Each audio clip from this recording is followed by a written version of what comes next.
টেস্টে সাকিব মুশফিকের জোড়া সেঞ্চুরিতে চালকের আসনেই রয়েছে Bangladesh.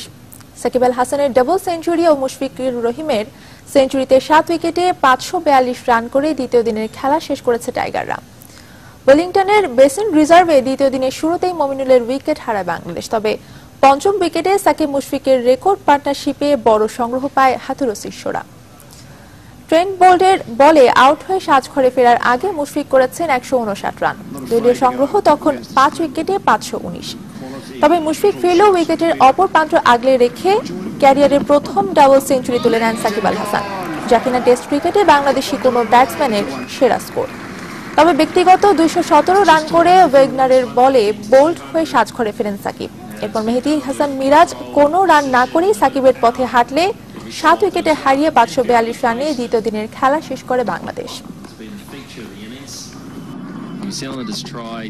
All sorts of plans to try to defend and stop them scoring. They've been able to do so.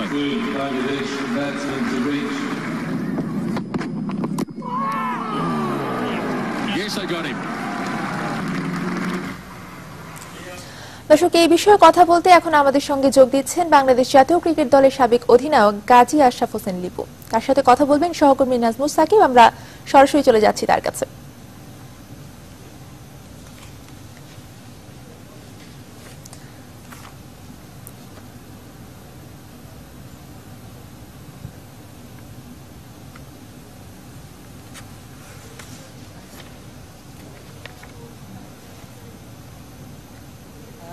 অর্থী ধন্যবাদ আপনাকে। আসলে বাংলাদেশ আজকে যেমনটা খেলেছে আসলে অকল্পনীয় একটা পারফরমেন্স। 542 রান দ্বিতীয় দিনে 7 উইকেটে, এবং সাকিব আল হাসানের ডাবল সেঞ্চুরিটাই কিন্তু পুরোপুরি লাইমলাইটে, এবং মুশফিকুর রহিমের যে 150 রানের একটা ইনিংস 159, খুবই আসলে ভালো একটা পারফরমেন্স খেলেছে দুজন, এবং 359-এর পার্টনারশিপ পঞ্চম উইকেটে। এ নিয়ে কথা বলতে আসলে আমাদের সাথে উপস্থিত রয়েছেন সাবেক অধিনায়ক গাজী আশরাফ হোসেন লিপু। লিপু ভাই, স্বাগত আপনাকে। তো আজকে বাংলাদেশের পারফরমেন্সের মূল্যায়ন সবার আগে শুধু পার্টনারশিপের কথাটা বলতে চাই। আপনি কি আশা করেছিলেন কিনা যে সাকিব মুশফিক এমন একটা ভালো একটা পার্টনারশিপ তৈরি করতে পারবে 359, এবং নিউজিল্যান্ডের এই কঠিন কন্ডিশনে, ঘাসের উইকেট, ঝোড়ো বাতাস সব মিলে ওয়েলিংটনের এই কন্ডিশনে এই ব্যাটিংটা আপনি কিভাবে মূল্যায়ন করছেন? এটি একটি অসাধারণ পারফরমেন্স হয়েছে বাংলাদেশ দলের জন্য। আমার বিশ্বাস যে বাংলাদেশ দলও এত বড় একটা পার্টনারশিপ হবে আশা করেছিল কিনা আমার সন্দেহ। নিউজিল্যান্ডও এটা এক্সপেক্ট করেছিল কিনা, সারা বিশ্ব ক্রিকেটও যে এক্সপেক্ট করেছিল কিনা ওয়েলিংটনের এই গ্রাউন্ডে এরকম একটা পার্টনারশিপ সফরকারী কোনো দল, শুধু বাংলাদেশ নয়, যে কোনো দলের জন্য করাই কিন্তু অত্যন্ত মুশকিল একটা ব্যাপার।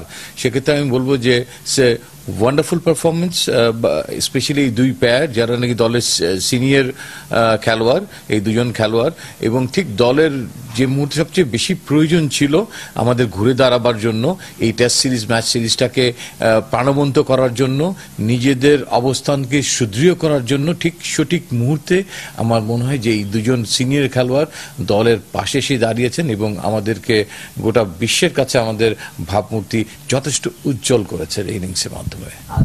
সাকিব এবং মুশফিক কিন্তু দুজনেই বিকেএসপি থেকে আসলে জাতীয় দলে ঢোকায়, এবং দুজনেই জানেন দুজনের কেমিস্ট্রিটা এর আগে আমরা দেখেছি জাতীয় দলে সবসময় তাদের উপরে আমরা কিন্তু নির্ভর করে থাকি। তো সেই হিসেবে নিউজিল্যান্ডের এই কন্ডিশনে সাকিব এবং মুশফিকের যে অসাধারণ মানে যে পার্টনারশিপ এবং সাকিবের ডাবল সেঞ্চুরিটা, আপনি কিভাবে প্রশ্ন করবেন সাকিবের ডাবল সেঞ্চুরিটাকে?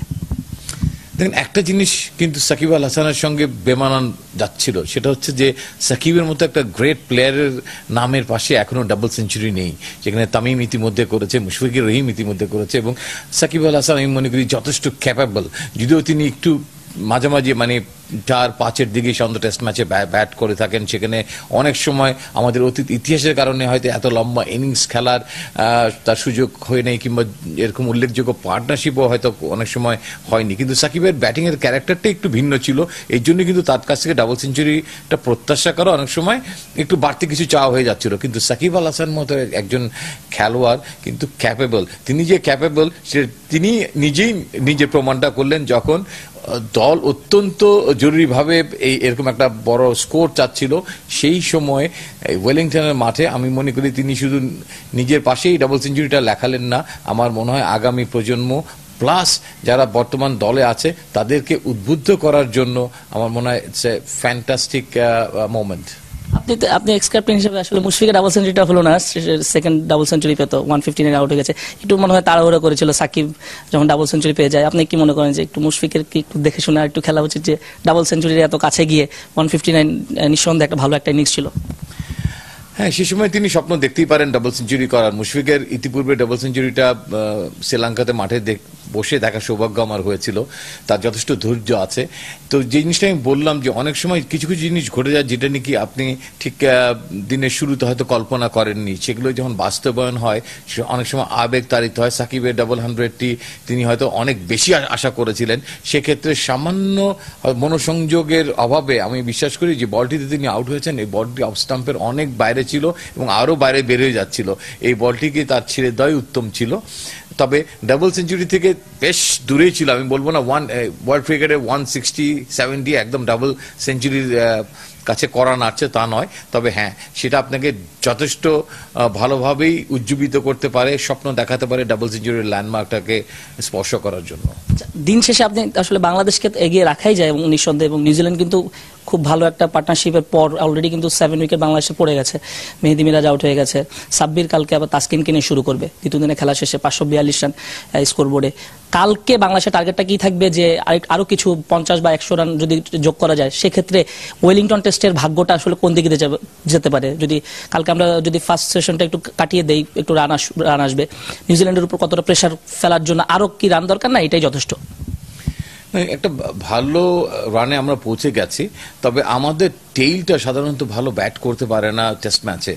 তবে এই উইকেটটি কিন্তু যথেষ্ট ট্রু উইকেট, যদিও টেইলের জন্য এটা আমি ট্রু হলো, সেখান থেকে বাড়তি ফয়দা যে ওয়াগনার কিংবা ট্রেন্ট বোল্ট আদায় করে নিবে সে ব্যাপারে কোনো সন্দেহ নেই। কিছুক্ষণের মধ্যে হয়তো বা নতুন বলও ডিউ হয়ে যাবে, সেই পর্যন্ত যদি আমরা যেতে পারি তাহলে নিশ্চয়ই সাব্বিরের সহায়তা যদি তিনি থাকতে পারেন আরো কিছু রান আমরা যোগ করতে পারবো। আমি মনে করি যে কালকে আরো কিছু রান যোগ হলে আমরা এই টেস্ট ম্যাচটিতে থেকে অ্যাটলিস্ট ড্র করার দিকে এগিয়ে যাবে, সেটা আমরা বলতে পারি। কারণ এটা অনুমেয় যে উইকেট থেকে বোলারদের তেমন কিছু নেই পারচেস করার মতো, তো আমাদের বোলারদেরও যথেষ্ট ঘাম ঝরাতে হবে নিউজিল্যান্ডের ব্যাটসম্যানদের আউট করার জন্য। তো নিউজিল্যান্ড একটা লম্বা ইনিংসের দিকে যে যাবে সে ব্যাপারে কোনো সন্দেহ নেই। এবং ওভার প্রতি যদি আপনি রান দেখেন, বাংলাদেশ যদি 4-এর উপরে রান করে থাকে ওভার প্রতি, তো নিউজিল্যান্ডও তার থেকে বেশি ছাড়া কম হয়তো করবে না। তো সেটাকে মাথায় রেখেও আমরা বলতে পারি যে এই টেস্ট ম্যাচের ভাগ্য অনেকটা ড্রর দিকেই যাবে। এই টেস্ট ম্যাচ থেকে রেজাল্ট আদায় করা খুবই কঠিন কাজ হবে যে কোনো দলের জন্য, যেহেতু সাংঘাতিক রকম ব্যাটিং সহায়ক একটি উইকেট। কিন্তু আজকে পিচ রিপোর্ট বলছিল যে বাংলাদেশ যদি কালকের দিনটা একটু পার করতে পারে, সাকিব মুশফিকের যে পার্টনারশিপটা ছিল সেটার উপর ডিপেন্ড করে, বলেছিল যে 4th ইনিংসে আসলে ব্যাটিং করাটা একটু টাফ হয়ে যাবে, স্পিনাররা সুবিধা পাবে বেশি, উইকেটটা একটু ফেটে যাবে। সেই হিসাবে মানে আমরা যদি ড্রয়ের দিকে মনোযোগ দেই, জেতার কোনো পসিবিলিটি নাই লিপি? টেস্ট ম্যাচ যে কোনো সময় তার রং বদলাতে পারে। আপনি যে একটা সময় নিজেকে অনেক কমফোর্টেবল মনে করতে পারেন, একটা সেশন পরে আপনি সেখান থেকে অনেক পিছিয়ে যেতে পারেন, এই যে সেশন বাই সেশনের খেলা। তো ইয়েস, 4th ইনিংসের কথাটা যদি আপনি বলেন যে হ্যাঁ সেটার চরিত্রটা আমরা অনুধাবন করতে পারবো। যেমন আমরা প্রথমে বুঝতে পারিনি যে উইকেট থেকে সাইড মুভমেন্ট থাকবেই না, শুধু কিছু রিভার্স সুইং আমরা লক্ষ্য করেছি। তো পরবর্তী পর্যায়ে যদি উইকেট থেকে স্পিনারদের জন্য কিছু পারচেস থাকে এবং বাংলাদেশ কতটুকু ভালো বল করবে এটার উপরেই ডিপেন্ড করছে আসলে এই ম্যাচে আমরা কতখানি শক্তভাবে তাদেরকে চেপে ধরতে পারবো। একটা জিনিস বলা হচ্ছিল যে এই যে আমাদের পেসারটা কিন্তু এইবারকার সফরে সবচেয়ে টেস্ট সিরিজে সবচেয়ে নবীন, এবং তাসকিন আছে, শুভাশিস আছেন, কামরুল ইসলাম রাব্বি আছেন, রুবেল যেহেতু নেই, তো সিনিয়র প্লেয়াররা সাকিব মুশফিকরা যে এই পার্টনারশিপটা করে একটা দলে যে একটা পুরো চেঞ্জ করলো, টি20 এবং ওয়ানডে সিরিজে যে হতাশাটা কেটে গেছে আমার মনে হয়, এরকম একটা জুটি নতুনদের জন্য তাদের বোলিং ডিপার্টমেন্টকে এটা উজ্জীবিত করবে কিনা, আপনি কি বলেন? রান যদি স্কোরবোর্ডে অনেক থাকে, সেটা এক্সপেরিমেন্ট করার জন্য হোক বা উইকেট পারচেস করার জন্য হোক, বোলারদেরকে যথেষ্ট উদ্বুদ্ধ করে। আপনি আক্রমণাত্মক একটা ভঙ্গিতে আপনার প্রথম ফিল্ডিংটাকে শানিত করতে পারবেন সেটা, বাট একটা পর্যায়ে একটা পার্টনারশিপ হয়ে গেলে আপনি দেখেন তখন কিন্তু আবার হোল সিনারিওটা চেঞ্জ হয়ে যায়। তবে এই ইনএক্সপিরিয়েন্স বাংলাদেশ বোলিংয়ে, যদিও কিছু প্রতিভাবান বোলার আমাদের দলে আছে, তাসকিন আছে, তো তাদের মেহেদী মিরাজের জন্য আমার মনে হয় অনেক একটা কঠিন একটা ব্যাপার থাকবে। তিনি ইংল্যান্ডের সঙ্গে ঘরে যেভাবে বল করেছেন, যে পারচেস পেয়েছেন, উইকেট থেকে যে সহায়তা পেয়েছেন, সেটা স্যাটনরের বোলিং থেকে আমরা দেখিনি। এবং থার্ড ফোর্থ ডেতেও যে খুব বেশি থাকবে বলে আমার মনে হয় না। যথেষ্ট ঘাম ঝরাতে হবে। এই ধরনের উইকেটও বোলারদের বোলিং করার হ্যাবিটটা ডেভেলপ করা, উইকেট নেওয়াটা যে কতটা কঠিন সে একটা অভ্যাস করা, এবং তার মধ্যে থেকে যে ফায়দাটা আসবে, অপরচুনিটি আসবে, সেটাকে এনক্যাশ করতে হবে। যেটা আমরা নিউজিল্যান্ডকে দেখেছি যে আজকে তারা ফেলেছে, কালকেও একটা ক্যাচ ফেলেছে, যে অপরচুনিটি সারাদিন হয়তো একটা আসবে, বাট সেটার প্রতি খেলোয়াড়দের, বাকি ফিল্ডারদের কাছ থেকে, বাকি খেলোয়াড়দের কাছ থেকে যোগ্য সমর্থনটা পেতে হবে। তবে আই ওয়াজ বিট সারপ্রাইজ এই টেস্ট ম্যাচে রুবেলকে না দেখে। ধন্যবাদ লিপু ভাই আসলে সময় দেওয়ার জন্য। আরেকটা বিষয়, আপনার প্রত্যাশা পূরণ হোক, বাংলাদেশের সকল ভক্তদের প্রত্যাশা পূরণ হোক।